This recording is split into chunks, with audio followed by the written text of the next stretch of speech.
Ads can be really annoying sometimes, can't they?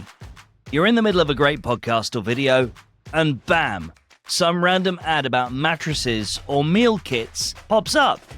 But here's the thing, do they actually work? And more importantly, is there a better way to connect with your audience without annoying them? In this episode, we're tackling a big question. Are branded podcasts the future of marketing? Spoiler alert, if you're still relying on traditional ads, you might want to listen to this episode. Stick around, because we're going to cover why branded podcasts work and what makes them successful, as well as how your business can use them to build trust and relationships that actually last. This is Your Business Needs a Branded Podcast, a Podnose podcasting educational show teaching brands and entrepreneurs how to leverage podcasting.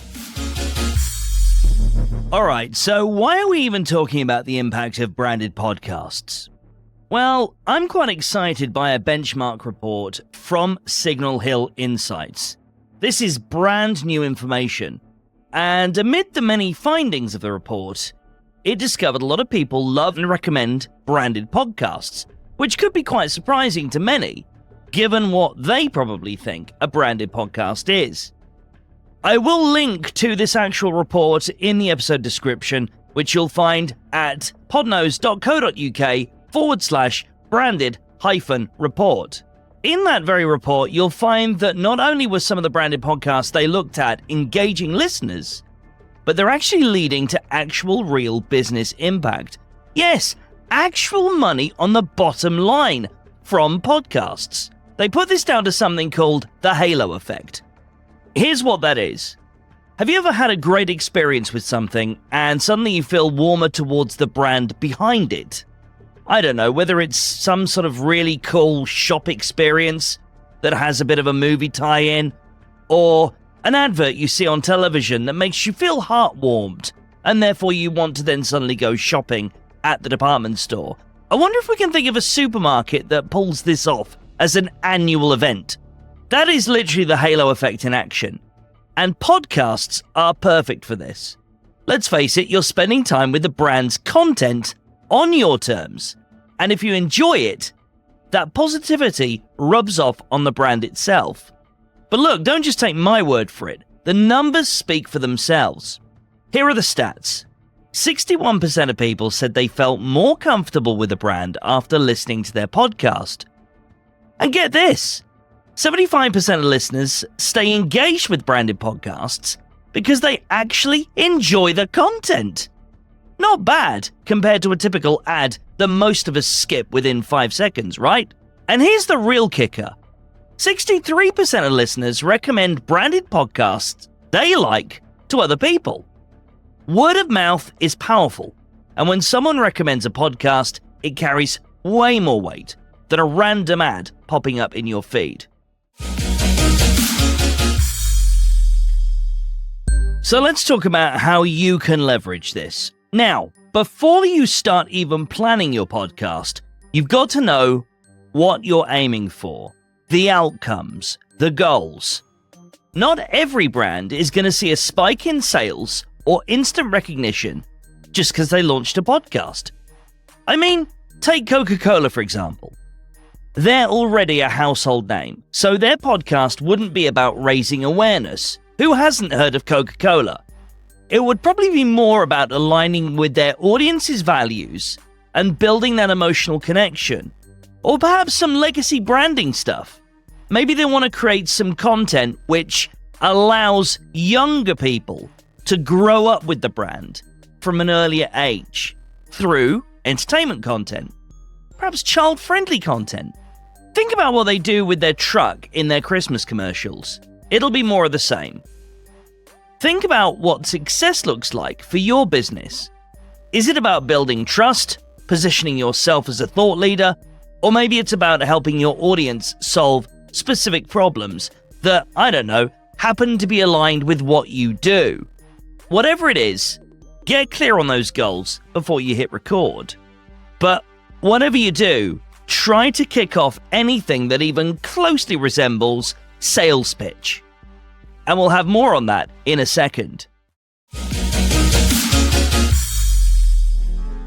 So what is it that separates a branded podcast that people are going to love listening to from one that just feels like a long-winded sales pitch? Well, first of all, the topic has to matter to your audience.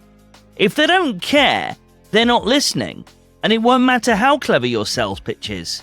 It's as simple as that. But it's not just about the topic, it's how you present it. Your podcast needs to be engaging, entertaining, and dare I say it, fun. And even serious topics can be delivered in a way that keeps people hooked. Also, let's not forget strategy. The best branded podcasts know their audience inside and out. They know exactly what they need, what they like, and what challenges they're facing. And instead of pushing products, they offer insights, advice, and ultimately solutions. If you want some examples of this, check out Money Talks, which breaks down complex financial concepts in a way that's actually quite interesting. Or The Creative Process, which dives into the stories of artists, writers, and thinkers. Both shows deliver real value while still aligning with the brands behind them.